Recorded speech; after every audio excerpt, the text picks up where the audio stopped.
Seperti apa tuh perjanjiannya? Manusia. Darah manusia. Acara perjanjiannya dengan darah manusia. Pesugihan. Sahabatku dimanapun kalian semua berada, saya beserta kru. Saat ini kami tepat berada di depan keraton Gunung Kawi yang kerap dijadikan sebagai tempat memohon dan meminta kekayaan atau praktek-praktek kesugihan. Seperti apa tuh perjanjian?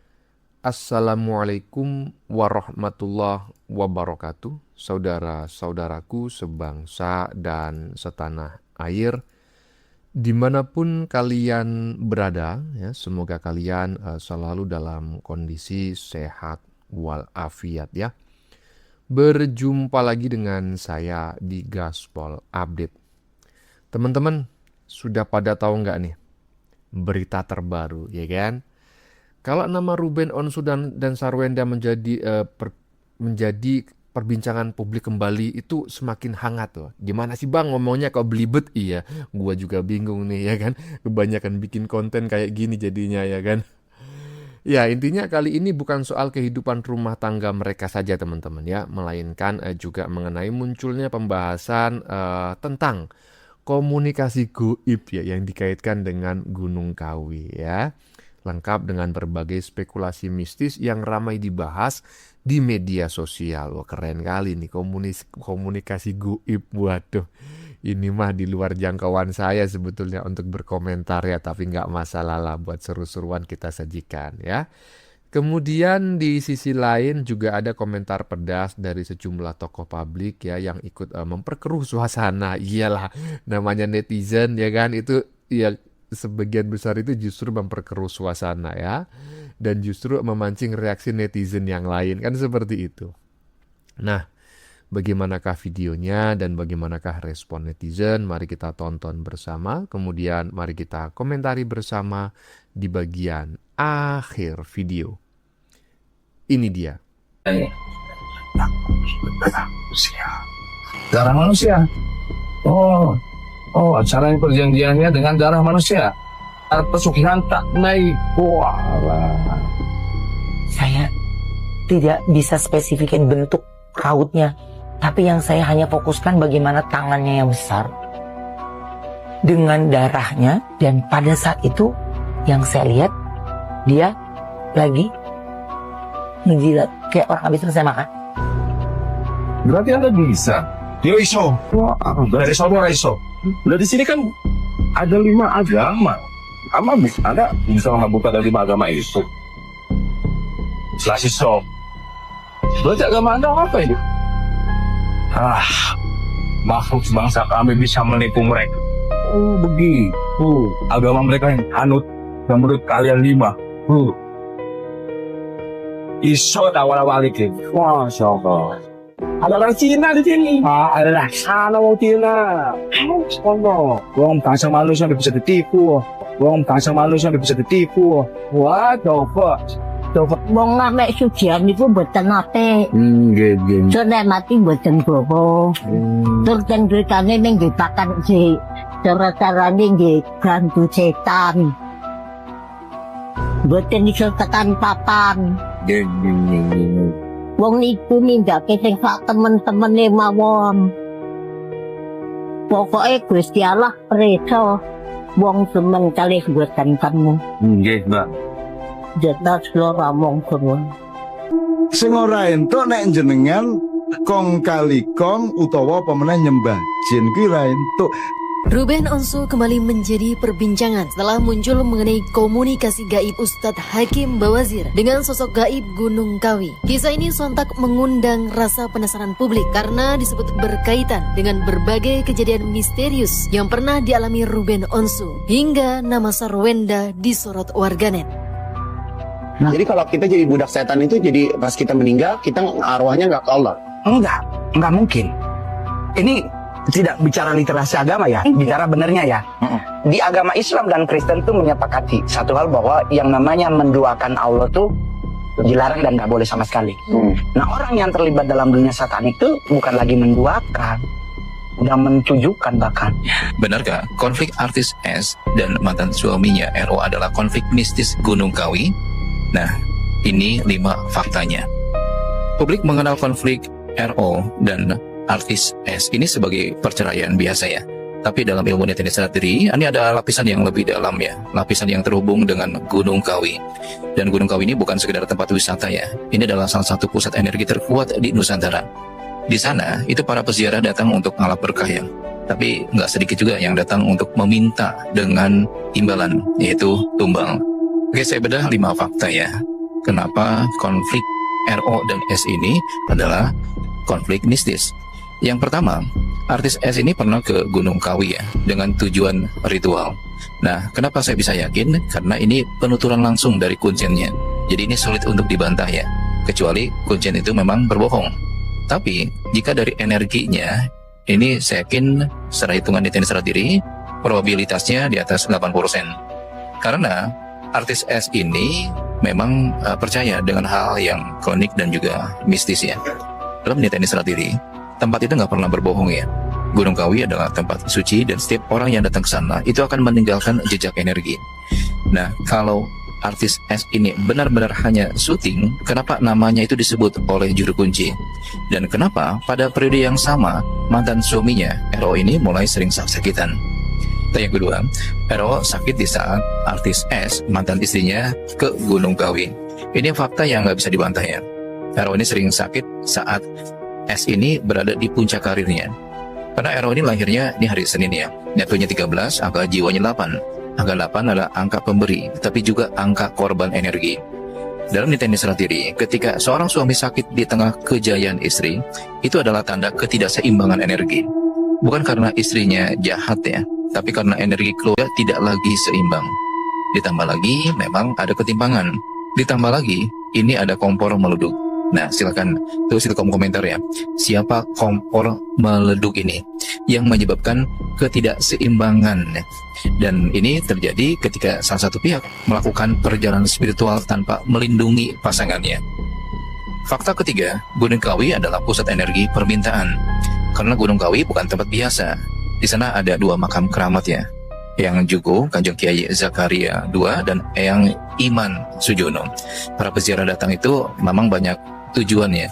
Bisa untuk ngalap berkah, ada yang sekedar ziarah, ada yang semedi, ada yang membawa sesajen, bahkan ada yang menginap berhari-hari dan bikin perjanjian goib yang menuntut ketaatan atau tumbal. Nah, dalam netizen strategi, setiap permintaan besar itu butuh tebusan ya. Jadi nggak ada yang gratisan. Nah, bisa berupa waktunya bisa waktu kenyamanan, waktu produktivitas, bahkan kesehatan orang terdekat. Adiknya S ini, W, adalah pintu masuk energi Gunung Kawi. Nah, W ini adalah sosok yang selalu mendampingi artis S di setiap momen pentingnya. Dalam netizen strategi, W ini adalah sebagai lawang ya, bagi energi Gunung Kawi. Ini saya cek nih angkanya 7 ya, Neptunya 17. Ini adalah angka pelindung dan penjaga rahasia. Sekaligus ya, ini sebagai sengkuninya. W ini mungkin bisa sadar, bisa nggak sadar. Tapi sepertinya dia sadar dengan tujuannya. Karena saya cek energinya yang dibawa oleh artis S ini dari Gunung Kawi, ini sudah mempengaruhi vibes dan juga aura dari keluarga RO ini ya.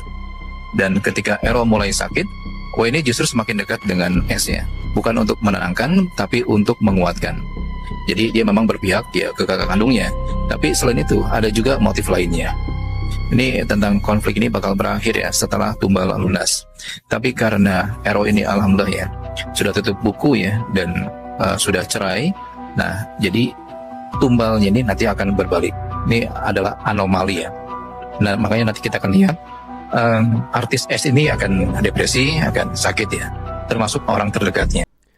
Oke teman-teman, saya potong dulu ya. Seperti biasa, setiap 7 menit lebih sekian saya potong untuk saya komentari ya.